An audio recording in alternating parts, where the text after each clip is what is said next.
Feel free to say hello to each other in the chat.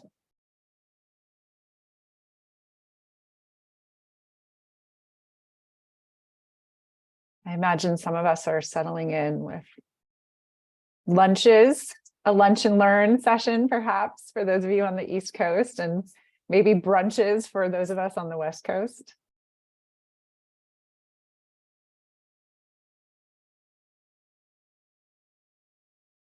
We'll just give it one more minute.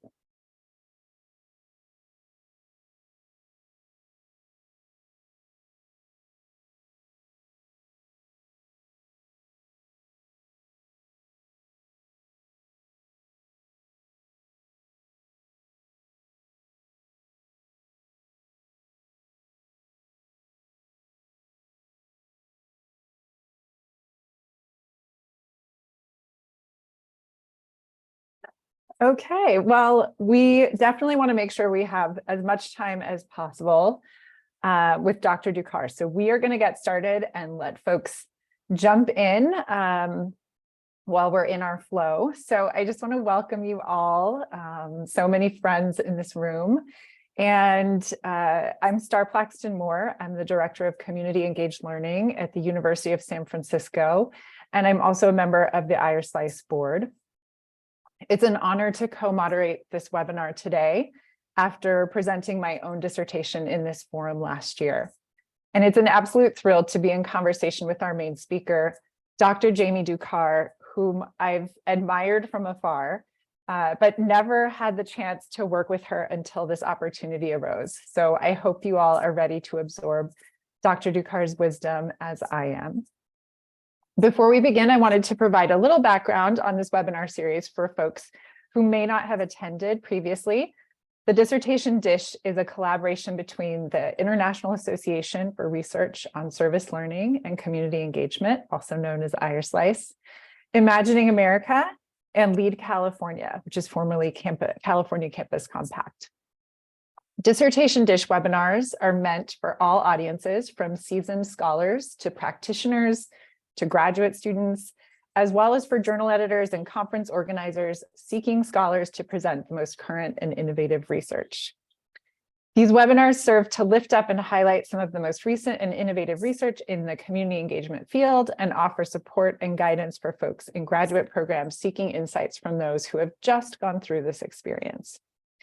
So far, we've hosted 6 Dissertation Dish webinars and have had over 400 unique individuals participate in them. And of course, a number of people come back again and again. If you'd like to see recordings of prior webinars, you can find those on the Lead California website. I think my colleague Tiana either will or has already put that link in the chat. And we're excited for you to join us today as we feature the dissertation of Dr. Jamilah Ducar, Executive Director of the Engaged Campus at University of Pittsburgh. Dr. Ducar will be sharing her dissertation entitled Organization Development for an Engaged Campus, Assessing Narratives and Architecture to Direct Future Change.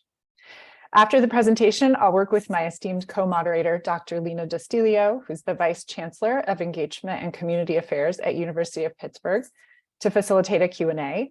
And then finally, for those of you who can stick around past that first hour, we hope you'll join the informal conversation with Dr. Ducar for an additional 30 minutes. Just a couple of reminders before we begin the presentation. We encourage you to name or rename yourself to include your name and your institution and pronouns. We recommend that you select speaker mode in your Zoom panel so that you'll be able to see whoever's speaking in the moment. Kindly keep yourself muted during the presentation. If you have any questions that come up during the webinar, feel free to post those in the chat. We'll be keeping track of those questions and pulling them into our Q&A session a little bit later. And lastly, a reminder that we're recording this webinar and it'll be available within a few days on the Lead California YouTube channel. With that, I invite my co-moderator, Dr. Lina Dastilio, to introduce herself and our Dissertation Dish speaker. Thank you so much, Star. My name is Lina Dastilio, and as Star mentioned, I serve the University of Pittsburgh as Vice Chancellor for Engagement and Community Affairs. and I'm delighted to be co-moderating today. Irish Slice was a very important space for me when I was writing my dissertation, and I want to thank Lead California, Irish Slice, and Imagining America for their leadership in spotlighting emerging scholars whose work is really the future of the field. Dr. Jamilah Ducar is a superstar scholar, one of those superstars that are the future of the field, and she's an outstanding community engagement professional. In her professional role, Jamie is the executive director of the Engaged Campus at Pitt, a role that leads the teams who steward community affairs, capacity building, staff volunteerism, and strategic partnerships. Jamie is the chair of Pitt's Community Engaged Scholarship Forum and the Staff Engagement Community of Practice. She serves the field nationally as the chair of the Place-Based Justice Network and as an advisor of WEAVE, the social fabric project of the Aspen Institute.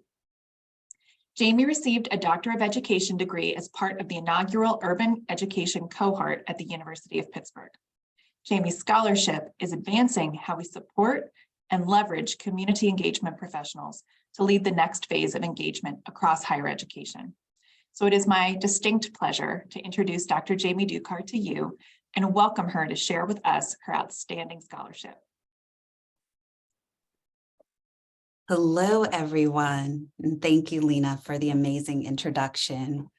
I do just want to acknowledge that I feel almost famous already. If a Zoom bomber is here, then I've made it. So very excited, and apologies for the images in the chat, but we'll get right into it.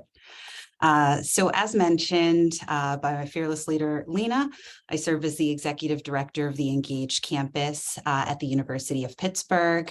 I've been at the University of Pittsburgh since 2017, and I just defended my dissertation July 1st of 2022. So to those of you still going through it, keep going. The light is there at the end of the tunnel, and it feels amazing to be on the other side. So thank you for being with me. So my research was really thinking about how we can integrate and support across a few different fields that may not traditionally be associated with higher ed community engagement. So as I was looking through the literature, right, of course, a lot of my foundational work was based on community engagement in higher education, and specifically community engagement professionals, right?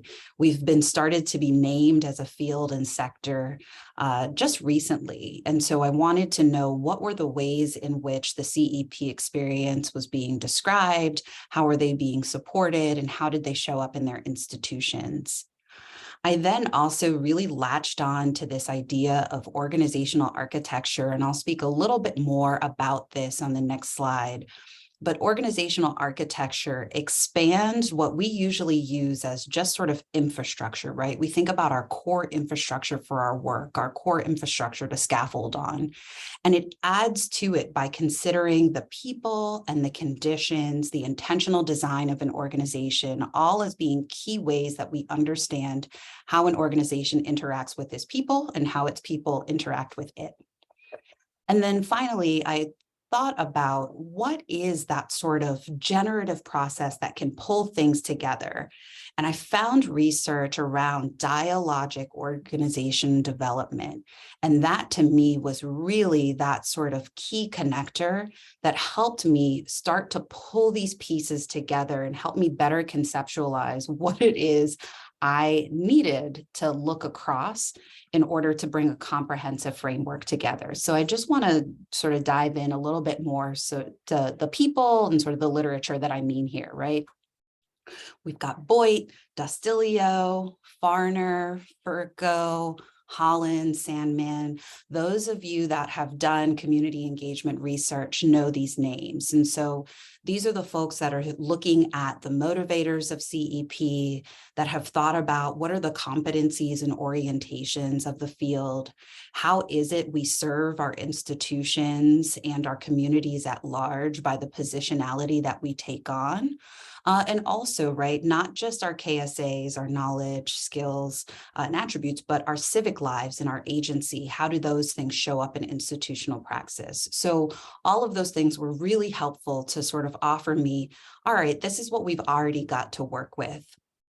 The concept of organizational architecture, right, I pulled specifically from Sturm, Eatman, Saltman, and Bush, that expanded the concept of infrastructure, again, to incorporate design and conditions. It assumes intentionality of organizations and the ability to reorient towards mindfulness. So that to me was a key point that I wanted to bring up. Organizations aren't just sort of static places and companies, right? These are ecosystems. These are sort of living, breathing organisms that have the ability to adapt to the people within them and to the priorities external to them in order to pull things together. So I believe that this inquiry really represents a unique approach and an addition to the literature of community engagement professionals, because while there have been other qualitative or narrative-driven explorations of engagement praxis, I had yet to see specific suggestions on the approach that institutions should take to encourage full participation of its staff and non-tenure track faculty as a key driver of institutionalization. And that architecture concept pulled from Sturm, Eatman, and al., that's really where we're talking about full participation, right? Their literature was all thinking about, now they were specific to integrating diversity, equity, and inclusion concepts as sort of foundational and intersectional to community engagement. But I still thought this approach of setting full participation as an adaptive goal was really important, and that I wanted to continue to sort of pull forward as a thread. So the dialogic organization development is probably what's least familiar to folks as CEPs, right? We're starting to get into more business, more corporate orientation to talking about how it is that organizations serve its employees and how its employees serve their mission. But it's very familiar when you're looking at the practices. So for example, participatory methods are a dialogic organizational practice, appreciative inquiry, using charrettes, using dynamic facilitation, even intergroup dialogue. Those are all dialogic OD. And so I thought that that was extremely conversant, right? When you start to pull together the orientation, the culture, the civic life, the concept of full participation, that they all are really starting to mesh together in a way that can help to inform my inquiry. So that's my key foundation here. So what are the questions that I wanted to ask? I wanted to assess the capacity of the University of Pittsburgh to advance architecture that further institutionalizes engagement through its relationship with its CEPs. So for me, that capacity is going to be informed by the narratives of those closest to the work, by thinking about critical context and community priorities as a key input to the larger system, and our unique pre-existing praxis, right? What are the ways in which we go about our work, including potentially our reorientation? So there are 4 questions. The first 3 are just breaking down those aspects of architecture that I mentioned before. So the primary organizational conditions. Conditions, to me in this space, mean the climate, the cultures, and the behaviors that inform CEP professional identity and efficacy. I'm thinking here about the person-centered aspects of our praxis. What's the institutional infrastructure most likely to advance a cohesive engagement agenda? So infrastructure in this case is the strategy, the systems, the measurements, the rewards attached to engagement. How does engagement show up as an institutional priority? Sometimes we're also asking, to what effect? And then finally, what aspects of the design of Pitt's engagement praxis are most accessible to CEPs? Our design includes our roles, our accountabilities, and our interlinkages. I'm a human services practitioner at heart, so sometimes I default into that language. But for me, this point means, right, who are the natural supports and the allies for an engagement agenda? And then, right, what's the converse? What aspects of institutional architecture serve as limiting factors for CEP efficacy? I try my best to be an asset-centered practitioner scholar, but we know that even the most generative, growth-oriented model can identify adverse as well as protective factors. And so I wanted to name those because those adverse factors are sort of key to thinking about a continuous interrogation and reorientation.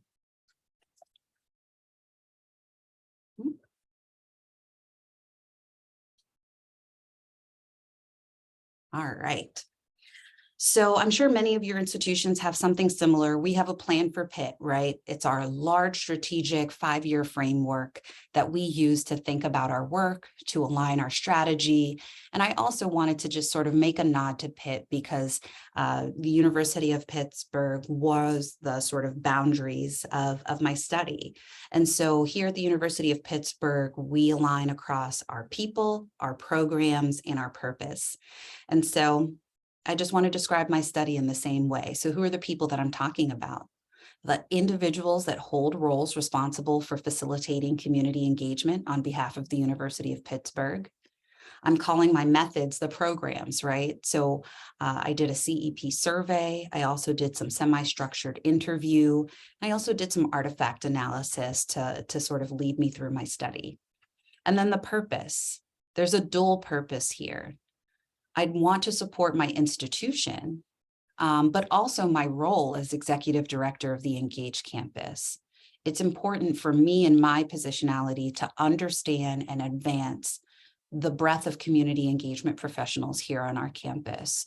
And so this study helped me to sort of understand how I can do that better, but also it can help the institution outside of my sphere of influence to know these things and be able to incorporate it into its praxis. So the results. First, we had an early study of CEPs, and I have just a couple of quick points here. These, again, are points that are often found in the literature around community engagement professionals. But here at the University of Pittsburgh, our CEPs are looking to peers first and foremost as a primary source of professional growth and development. That reinforced that I was on the right track, right? That building these trusting smaller sub-communities might have a potential waterfall impact on the institution at large. CEPs prioritize people, being of service to the communities with which they serve and partner, collaboration and connection as key to their efficacy. So they believe, right, that it's being part of these networked communities that allows them to be effective, that allows them to be of service to those communities, but also to the institution. And then finally, we're thinking about, right, how CEPs experience professional growth. There's a lot of aspirations for further growth, both individually and at the team level that came out during these surveys. And that was, again, something that I wanted to incorporate into a future model for change. My interviews were more of the same, relationship, values, but then we also started to get into some of those adverse factors, right? There are inherent tensions, polarities, and conflicts that come in holding a boundary spanning role. Our CEPs shoulder a wide breadth of responsibilities and positionality that may not be shouldered by other types of roles within higher education. Sometimes they related directly to the functional goals of the institution, but sometimes it was how CEPs saw themselves as individuals, as people, their full civic lives that started to put some of what they were experiencing in conflict with what they believed to be institutional aims. And then finally, CEPs specifically named that when they felt disconnected from strategy or key supports, that they didn't feel like they had a sense of efficacy, right? There's not much I can do if I feel 2 or 3 steps removed from what an institutional priority is. And then finally, I looked at artifact analysis. It was clear that the primary leaders of engagement functions, so for example, people were able to name Lena and her role as very accessible and visible across the institution, but maybe not what the sort of content of key artifacts across our architecture, our design, and our conditions may have included. So it made me think, how can one orient and onboard to a praxis that isn't visible or an agenda that isn't shared across a large decentralized organization? It's possible at the human scale, but it leaves many CEPs out of the conversation and unaware of the general theory of change or shared language, allies in the work, or opportunities for professional growth. So my data sort of gave me a few key insights. One was that across infrastructure, a lot of folks were able to name and point to new strategies and systems that seem to be emerging. And that was due to a number of things. One is this study was partially done during the pandemic, right? And so there was work that stood up during the pandemic that continued on in a different iteration. There was different leadership that took more visible roles. There was a reorientation and a new sort of cadre of folks were brought into the work. And the concentration of the most readily accessible resources started to be collapsed within an engagement function more broadly. So folks were starting to see that, oh, if I go to this office's website, I think I'll be able to find what I need to know in order to connect with others or learn more about a key part of my practice. What we saw is that, or what I saw rather, was that there needed to be sort of a bridge strategy. So there was a lot of super functional knowledge and accessibility, and there's a super high level strategy, but how we connect there up and across wasn't quite clear. For the conditions of praxis, there's a strong culture of helpers at the university, but also folks felt that things are quite hierarchical. So if they weren't positioned well to be able to make change, folks didn't necessarily pursue it or even see how change happens or how the organization develops. Folks, again, are very relationship oriented. So who you know and how you're in connection with them strongly shapes the way that you approach your work day to day, but also the insights that you're able to pull from the institution. And also, it seems like the engagement function was in an adaptive phase that I'll speak a little bit more about through the 2 primary offices that were referenced quite often as they started to scale up. For design, again, there's visible leadership, which is a plus. There were some strong schemas of intergroup accountability. So folks looking to be of service and be served by their colleagues in new and different ways.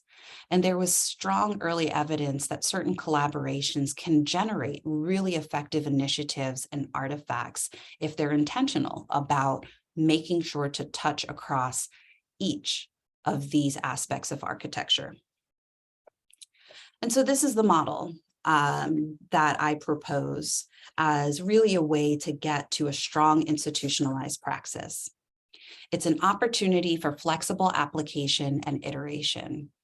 Engage CEPs, focus more on mindset than behaviors, continuously interrogate, share, and unpack the institutional conditions, design, and infrastructure, provide a wealth of concrete supports that can name and orient folks to a shared language and agenda, and poof, you have an adaptive and more shock absorbent praxis. Much easier than it sounds, but I found this general model to be reinforced in almost every step of the way, whether I was looking at sort of one piece or looking at connections across the pieces of my data. So in my look ahead, I'm looking across all of these pieces to reinforce, rebuild, and restore. And to me, these things will help to unlock accessibility, accountability, and hopefully full participation. So these three buckets are really where my pathway ahead is as executive director of the Engaged Campus. I'm so thrilled to have shared this work with you. I don't know where we are on time because I'm sharing my screen, but I also can't help but to share and call out what we like to call the Elite Eight. These are my cohort mates for our doctoral program in urban education. So I had to be sure to include them as part of this. So thank you, everyone. Thank you so much, Dr. Ducar. And we'll just, I'm sure folks want to express appreciation, whether that's in the chat or with little emojis, and just let you know how appreciative we are that you took the time to share this with us, this labor of love and intellect and connection. And it's so exciting for me, obviously, as a community engagement professional. And, you know, I think for many of us, we're trying to figure out these relationships that we have, you know, as individuals who are very motivated to do the work intrinsically, but really trying to sort of navigate the sort of confines of our institutions while also trying to change them, or, you know, create more space for this work to be done in bold ways. So I really appreciated, particularly at the end, this notion of how do we make our work more adaptive and shock absorbent, right? Because so often it seems like the narratives that you hear from a lot of folks is like, well, we had a lot of momentum around this, we've done some great work, and then leadership changed, and then suddenly, you know, we were kind of back at square one. And so this notion of really like, how do we build something that can really withstand some of these institutional shifts, I think is powerful in directing our practice. Lena, I know you were kind of intimately involved in the process. Would love to hear your initial response. Yeah, I think part of what I love about this dissertation work that Jamie undertook is that it reckons with the reality that colleges and universities are so hierarchical, and that the change work, the change agendas that happen that really drive or push engagement forward as a central core tenet, it happens so often in the folks and with the folks that are sort of maybe pushed down in the hierarchy, but at the same time are the culture bearers of how to do the work well, right? They're lifting up high quality, relationally oriented, just work. And so, Jamie, I love that you reckon with that. It's explicit within the dissertation. And that I just was so struck when you said, and poof, there it is, right? I mean, it was just this sense of like, but if we dig just deep enough, we start to understand, how do you interlace through that architectural framework that full participation, right? So that people have this durable means by which to understand what's the real goal here? What are we trying to get at? How do we influence change? So I just think it's such a brilliant piece of work, and I want to congratulate you on this. It's truly tremendous. Well, I think we might have some questions. I know we've got a lot of exclamations of excitement about this. Star, I'll turn it back over to you. Great. Well, certainly I just want to again invite folks, if you want to learn more about anything that was shared in the presentation, feel free to add your questions to the chat. In the meantime, maybe you can talk about, I always think it's an interesting question to pose to researchers. What was most surprising for you in this process or in your findings? So I think what was most surprising to me was that unintentionally, I had somehow stumbled upon a framework that actually had an early warning system for CEPs that might be at risk of leaving the institution or leaving the field. So in my interviews, in the surveys, there were a few key terms and there were sort of a few key conditions that started to, I started to flag it in the back of my mind. And sure enough, after doing the research, right, after pulling everything together, I wanted to circle back to a few folks in particular to really talk about how it is they could be better supported. And sure enough, those were the folks that were transitioning or had already transitioned by the time I was ready to defend. And so for me, that was like a, wow, maybe we should be naming these things and providing this to supervisors of CEPs, right? So that they can be a bit more intentional in where they might be as far as their staff morale and ability to sort of stay and feel some belonging at the university. Jamie, we got a question from Eric Hartman. So Eric, he's really interested in that intersection between intentional inquiry as community building and continuously sharing and unpacking practices. And he's wondering how you balance in your team building robust critique, which often emerges there in that intersection, with new kinds of institution building, which CEPs often undertake. They're the ones that are doing that work. That's a really, really good question. So the first part of the answer is you have to create and shape space for it, right? Folks also have to be prepared to be in that type of conversation, right? It's not a conversation that you can have with folks that are already feeling minimized or feeling like there might be some negative consequences or externalities to being honest and open about what's happening. And then it's really open-ended dialogue, right? And so on my team, what it looks like is, right, this is what's been in conversation right now. This, from my perspective, is how it might affect our team in some way. How might it affect you differently? And sort of pulling out this like, okay, there's a difference here between my role and your role and how it is you might experience change differently. Here is how I might be able to act as an advocate or champion if it starts to sound like, right, across staff that folks are having sort of the same sort of concerns or worries about the pathway ahead. And doing that practice is institution building, right? Because now what's happened is that we've gone from sort of a frontline programmatic level elevated to a level in which someone who's having conversation with leadership and strategy is able to translate and then offer for consideration for leadership. And even offering that for consideration then sometimes shifts the viewpoints and the decision points of our leaders to be able to then better support at the programmatic level. So that cycle in itself is hopefully self-sufficient. So if you make space for it, if your staff trust you, right, and trust the space, you can hopefully get to a place where you're consistently thinking about ways to continuously improve, not just your team, but the experience for others.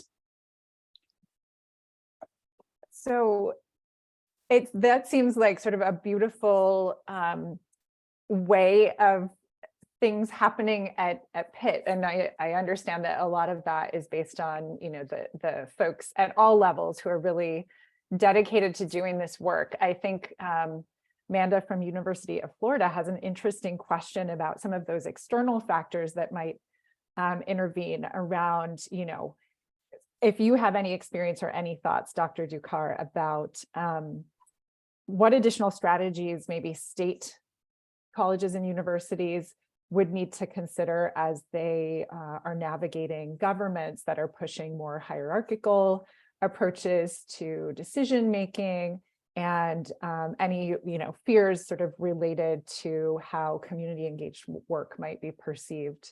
I'm guessing by maybe more like conservative government forces.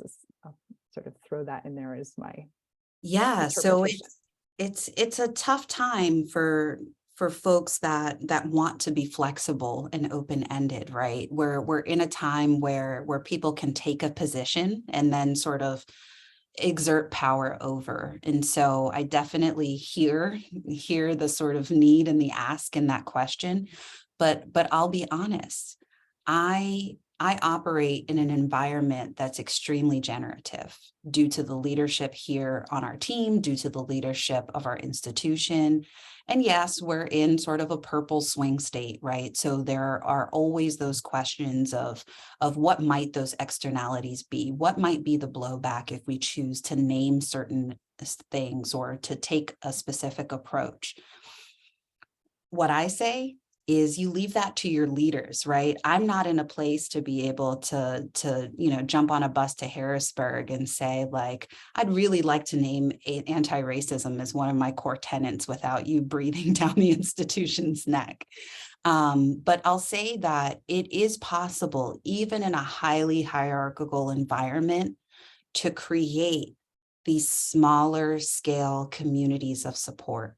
So when we launched the engagement community of practice at the University of Pittsburgh, it wasn't due to any sort of big touchstone moment. It was that people needed to be seen and to see others that had a similar orientation. And that was enough to be able to provide folks a space to say, at least I have my people, right? If I can't say it out loud, if I can't put it on my website, I can go to this space and be honest and be supported and be affirmed. So that to me is sort of the bare minimum that we can do, is to create that safe space for others like us that are taking on that hard work. Oh, Jamie, I appreciate you, and I appreciate the way that you just thought that through. Sharing your institutional context, I think that so many of the generative spaces that you just pointed out were actually created by you. So just for a reference point here, I want everybody to understand it was Jamie that created the community of practice, right? She was the person that actually created those spaces where people were finding each other. We've got a great comment here in the chat from Alvarez Dixon, who says, "This is wonderful. One of my research interests involves the degree to which knowledge infrastructures of engagement mediate activity in those initiatives.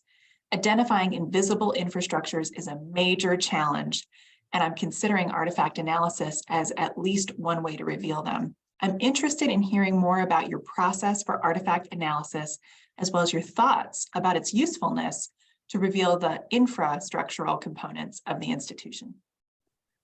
That's a really great question. So I messed around with the artifact analysis a lot, right? Because you get a set of things that you want to look at, and before you know it, right, you've got a laundry list of things, and you've got a 12-point plan for each and everything. So the first thing that I did was really think about, one, what was most visible to our CEPs? So was it actually named in my interviews, in my surveys with folks? What was actually named? What were the websites, the offices, the places where people were going to get their information? It's not super helpful to sort of do a deep dive on artifacts that aren't being used. The next thing I did was I limited myself to really those terms of architecture. So for example, sorry, I have sticky notes for this one in particular. Where's my little chart? It's very cute. And I'm happy to share my actual, my rubric with you as well. So for each artifact, first, I wanted to look at the primary audience. So was it internal facing? Was it external facing? Was it attempting to do both? Was it noted in an interviewer survey? Did it communicate the conditions, the infrastructure, or the design? So that was sort of me using my own, like, yeah, I think this is speaking to climate and culture, right? This is speaking to behavior. Is it actually named and referenced? And that helped me to sort of see where we were showing up most strongly, which was in infrastructure, and where we needed more support, which was really tied across conditions and design. I hope that answers your question. Just try to limit yourself, because the artifact analysis can get really out of control quite quickly. And then the artifacts that I actually chose, I limited myself right to the sort of key flag bearers of the engagement function, key leadership units across the university, and again, things that were referenced most readily by those units. So sort of going into that second degree, but not necessarily into the third. Thanks, Jamie. Rita Hodges has another question about methods, and she's curious to know a little bit more about the 70+ folks who completed the survey. Were they all people who would self-identify as community engagement professionals at Pitt? And if not, How did they, or how did you identify them? And then related to that answer, are these, or to your last answer, are these folks all part of the community of practice that you started? Yeah, so yes, yes, and yes. So the survey was launched as a part of really sort of opening up this engagement community of practice to the campus. So we were able to work with University of Marketing and Communications, and also through the personal networks of folks that were within my sphere of colleagueship and friendship, right, to just sort of invite people to self-identify to be part of a community of practice. So I put out an open survey that lived on a website. Folks shared the email, and in that initial push, we had over 70 people sort of self-identify as community engagement professionals that then offered us some guidance, right, on what our goals should be as a community, right, the types of things that we should support each other and connect on. Today, we're up to, I want to say, almost 300 folks that have self-identified as part of the community of practice. So we continue to grow. Folks continue to find us. We're able to connect, online, in person, and we've got a beautiful event that happens each year, our Community Engaged Scholarship Forum, that is really the place, right, where folks should go, find each other, learn more from our engaged scholars and practitioners, and really, right, be in a place with their people with a very celebratory mood. It is tremendous. It's just a tremendous body of work. Okay, Jamie, our next question comes from Michael Rios. He writes, as a campus exec, and I'll put that into, so Michael's a vice provost. As a campus exec, I want to put an exclamation point on Dr. Ducar's insights. Can you share your thoughts about an organizational architecture that considers temporal change such that we create structures that are as resilient as leadership, their priorities, and how those are constantly changing? Whew. I'm like, let me scroll up so I can read that one. Sorry. Considers temporal changes so we create structures that are resilient. That's a really good question. So one, I think that an honest and accessible invitation for folks to join in governance, decision-making, strategy is foolproof. As leadership changes, if there's a table, right, if there's a table that's been established, if there's a table that's got some weight, if there's a table that has a champion, even if that champion changes, I think you're a lot more likely to be able to have folks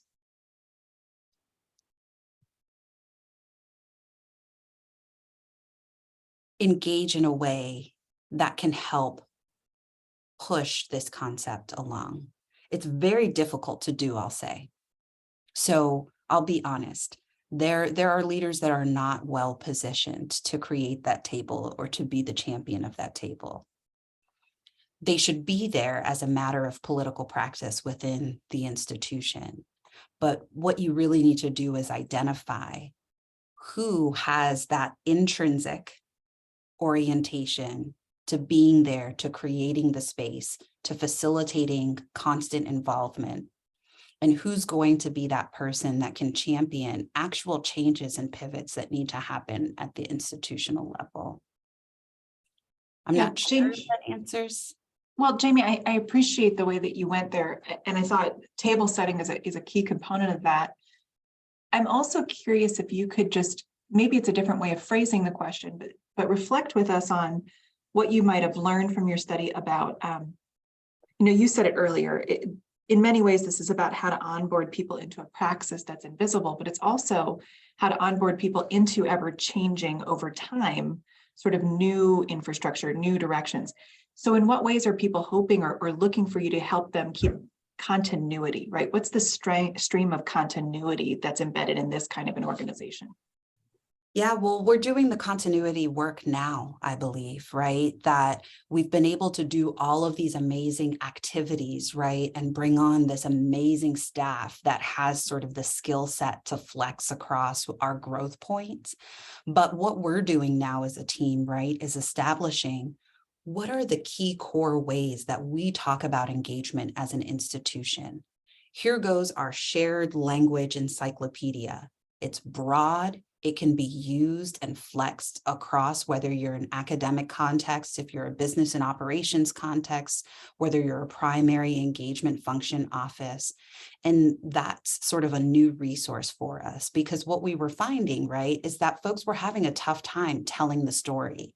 If you can't tell a compelling, tight story, folks don't quite understand an engagement agenda, right? They think it's just one piece of the puzzle.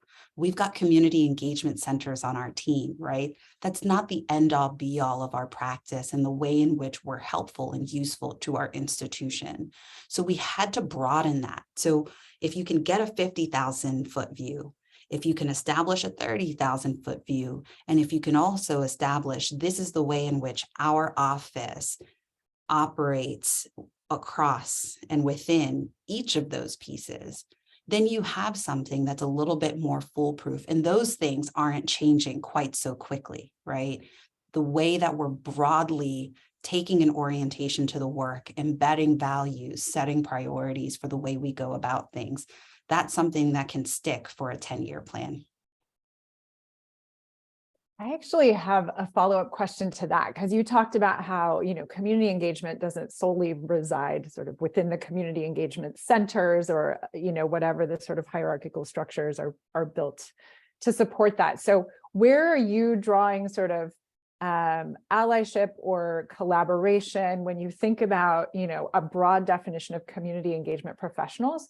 Who else are you kind of including under that big tent across your institution, different offices or particular positions or things like that? The folks up from Pitt that are on this that know me, right? Anywhere and everywhere, right? I will take any ally from any corner of the institution. So for example, we have a beautiful partnership with the Office of Pitt Serves, our hub for student civic action. We're an institutional facing, community facing unit, but there's a lot of student interest and support that needs to happen. And so we collaborate, we share infrastructure, we have weekly touch point meetings to be sure that we both have access to the best information quickly. We've got key partnerships now across our planning, development, facilities, construction, right? It's important to think about how our team can be of service as sort of an internal consultant to the institution, providing that critical context, that institutional knowledge. We've got academic partnerships, right? Our CECs obviously take a big load of that, but all of us are working across all 16 schools, our human resources, right? We now have a policy that supports our work in getting full participation across our faculty and staff in public service and volunteerism. We had the support of human resources to institute a permanent policy where our staff can now spend 1 week or 1 day every single month, so 7.5 hours a month, in service to others or in service to themselves through professional development. That makes us sort of a national leader in the field instantly in being able to offer that type of support to our staff and our faculty. So I think that there's some unique allies that you don't think about right away when you're thinking about institutionalization of engagement, but everyone has a place in it, whether they're external facing or not. Jamie, I think one of the things that I enjoy so much about this conversation is that you're interweaving the dissertation work that you did with your everyday practice. And I think that's a byproduct of this having been a dissertation intimately about your own practice environment and about the work that's happening through your leadership and then around you. And so I wanted to ask a question, especially for those who are perhaps maybe in their lead up phase to writing a dissertation. What was appealing and what was difficult about studying your own practice environment? And would you have any words of wisdom for any of the doctoral students that are here that are considering, where might I do this work? That was extremely difficult. So lean on your advisor, folks, because I got told, I don't know how many times, like, that's really nice, but this dissertation isn't just all about your job goals, or that's really nice, but you're thinking like you're going to do way too much, right? At first, it was going to be this like 100-point plan. If the university does these things, right, that we'll have this amazing praxis. So I'll say one, right, think about what your true sphere of influence and positionality is. What is going to motivate you through those low times when you're exhausted and it's the middle of the night and you don't want to type another word, right? What's going to keep you typing? Because if you aren't passionate about it, you are not going to keep writing. You're going to close that computer. Two, think about where there's a potential growth point, where there's a growth edge, not only for yourself or for your institution, but for the field.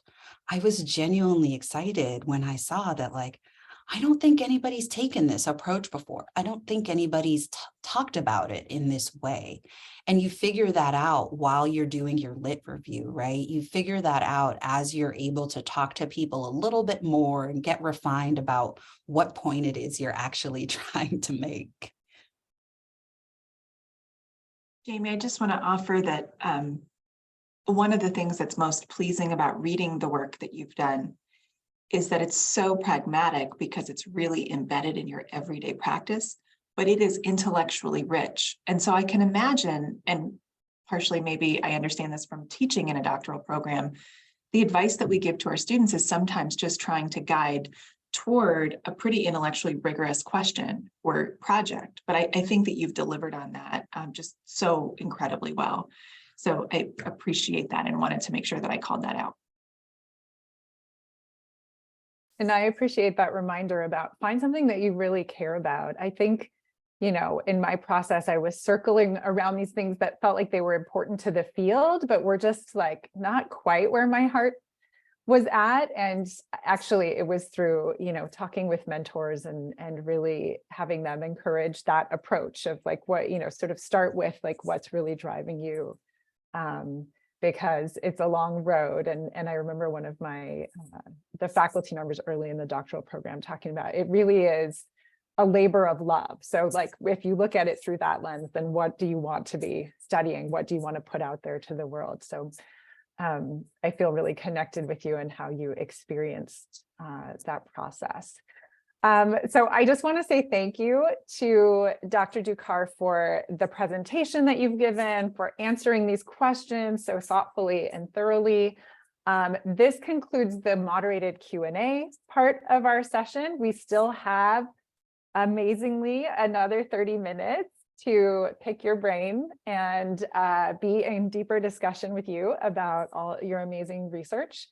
But we understand that not everyone can stay. So before we transition, I just want to share a few reminders with folks before you jump off at the half hour. We're recording this webinar. It'll be available within a week on the Lead California YouTube channel, and we'll send out a link to everyone once it's available. So feel free to share widely if you have friends who would want to learn from this and weren't able to make it today. We also hope you'll complete the webinar evaluation, which Tiana kindly just popped into the chat.